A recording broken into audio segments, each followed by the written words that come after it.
자, 오늘은 DB 영업 노하우 클로징 3탄입니다. 오늘은 1차 미팅을 이리저리 마무리하고 콜을 잡고 고객님들과의 미팅이 많아졌는데 이제 어떤 식으로 활동 관리를 좀 해야 될지에 대한 부분이에요.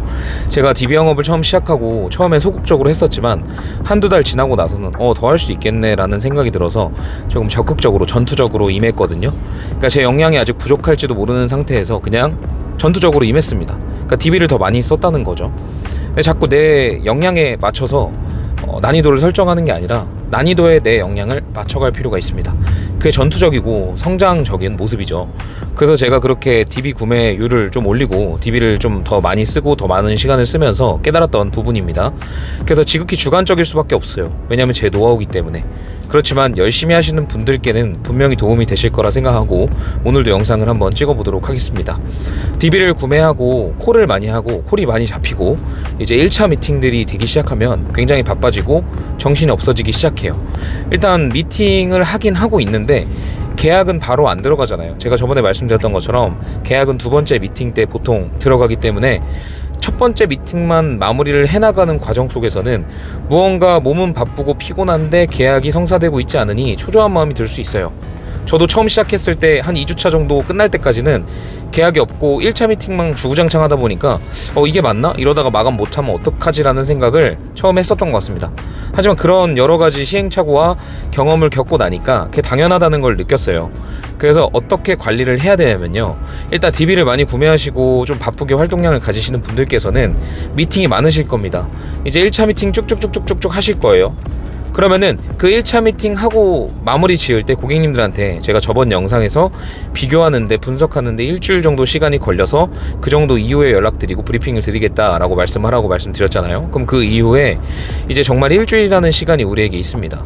그럼 그 일주일이라는 시간에 사무실 들어와서 가입 설계 동의 정도까지만 급한 분들 해놓고 이제 보험사에서 설계할 수 있는 정도로만 돌려놓고 아무것도 하지 마세요. 그냥 미팅만 계속 하시고 그냥 미팅만 집중하는 겁니다. 그런 다음에 이제 한 목요일에서 금요일 정도 됐을 때쯤 이제 그때 생각해 보시고 판단을 하시는 거예요. 그동안 만났던 고객님들 중에서 월납보험료가 조금 더 높게 나올 수 있는 고객님들을 추려보고, 그리고 또 그 고객님들 중에서 좀 인수가 수월하게 될 것 같은 분들, 그러니까 고지사항이 좀 까다롭지 않은 분들부터 우선순위를 설정해서 먼저 비교 분석해서 인수까지 받아서 정리를 다 해놓고 그분들부터 계약을 수납하는 겁니다. 그렇게 그분들 계약을 수납을 하면서 나아가면 진척도가 어느 정도 있고, 그리고 또 계약 들어가면 활력이 올라가잖아요. 그렇기 때문에 업무 역량이 좀 올라갑니다. 심지어 좀 인수가 까다롭고 보험료가 너무 소액인 분들은 한 2-3주 뒤에 연락해서 그때 만나서 계약을 체결한 경우도 있어요. 그렇지만 고객을 똑같이 바라봐라 라는 말이 이론적으로는 통하지만 사실 나한테 어느 정도의 보험료를 내고 있는지에 따라서 키맨의 여부도 결정이 되고, 그리고 뭐든지 VIP라는 게 존재하잖아요. 우리 보험 고객들도 그런 게 존재한다고 생각하는데, 어쨌든 그렇게 분류를 해서 우선순위를 설정한 다음에 미팅을 집중해서 쭉 하다가 그렇게 한 뒤에 이제 어느 정도 인수 기준이 좀 수월하고 보험료가 높은 분들부터 순차적으로 계약을 진행하면서 좀 우선순위에서 밀리는 것들은 뒤로 미루면서 천천히 하시면 됩니다. 그렇게 핵심적인 것들을 하나하나 체결하면서 계속 미팅을 반복하시면 업적이 괜찮게 나와요. 근데 이런 것들을 구분하지 않으시고 그냥 어떤 고객이든 다 먼저 하려고 하고 4시간 미팅할 시간인데 사무실에서 설계하고 있고 이러면 안 된다는 겁니다. 더더군다나 이제 고객과의 미팅 속에서 가족 정보들이 나올 수 있어요. 근데 그 가족 정보는 한번 봐달라라는 게 있을 수 있겠죠.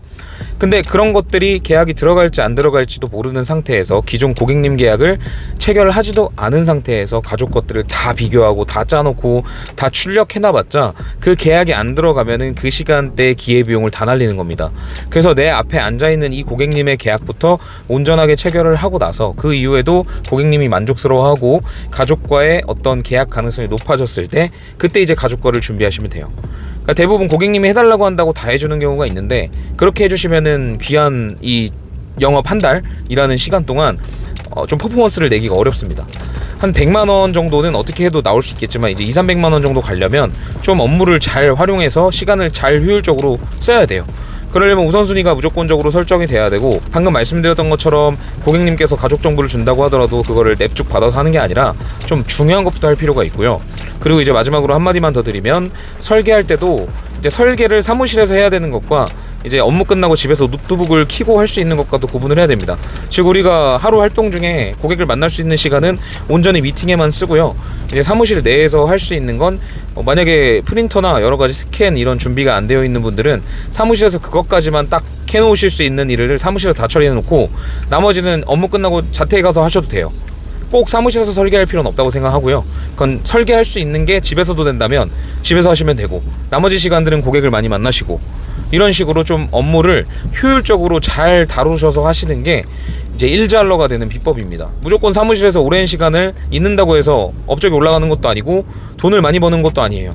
마찬가지로 무작정 또 고객들을 다 내가 섭렵하려고 막 맡긴 걸 다 해주고 이런다고 또 고업적이나 소득이 높아지는 게 아닙니다. 일은 효율적으로 해야 돼요.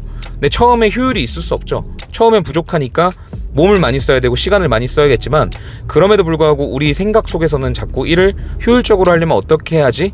어떻게 해야 더 잘할 수 있을까? 어떻게 해야 역량을 더 강화시킬 수 있을까를 매번 고민해 성장합니다. 그래서 오늘은 이제 2차 미팅 이후에 하는 것들을 설명드리기 전에 이 부분이 정말 중요하다고 판단이 들어서 이 일잘러가 될 수 있는 비법을 간단하게 공유해 보았습니다. 그러니까 저번에 처음 말씀드렸던 것처럼 내 정체성을 정확하게 인식하고 그 정체성이 고객한테 그대로 전달돼서 확신감이 전달돼서 방어기전의 비판의식을 없애서 나를 수용할 수 있는 상태를 만든 이후에 2차 미팅을 할 때 고객으로 하여금 나를 만나서 이런 이득을 볼 수 있다는 정말 명확한 각인을 시킨 이후에 일들을 이렇게 순차적으로 처리해서 하시면 분명히 더 효과가 높아질 겁니다. 앞으로도 지속적으로 노하우 관련된 건 올리도록 할게요. 오늘은 여기까지 하고요. 부디 여러분들이 지금보다 더 효율적으로 업무를 하셔서 더 많은 소득을 가져가시기를 바라겠습니다. DB 영업을 잘하고 싶거나 업적을 올리고 싶거나 좀 영업을 좀 더 편하게 하고 싶고 고객들도 좀 많이 있었으면 좋겠는데 그런 환경이 아닌 분들, 저에게 한번 상담을 받아보시는 것도 좋을 것 같습니다. 저는 고객들 제공하고요. 그리고 영업 방식 다 알려드립니다. 그래서 조금 더 제 팀원들이 고소득으로 갈 수 있도록 좀 더 집중해 볼 생각이니까 이번 기회에 인연이 되었으면 좋겠네요. 아무쪼록 이쯤에서 영상을 마무리하도록 하겠습니다. 다음에 또 뵐게요.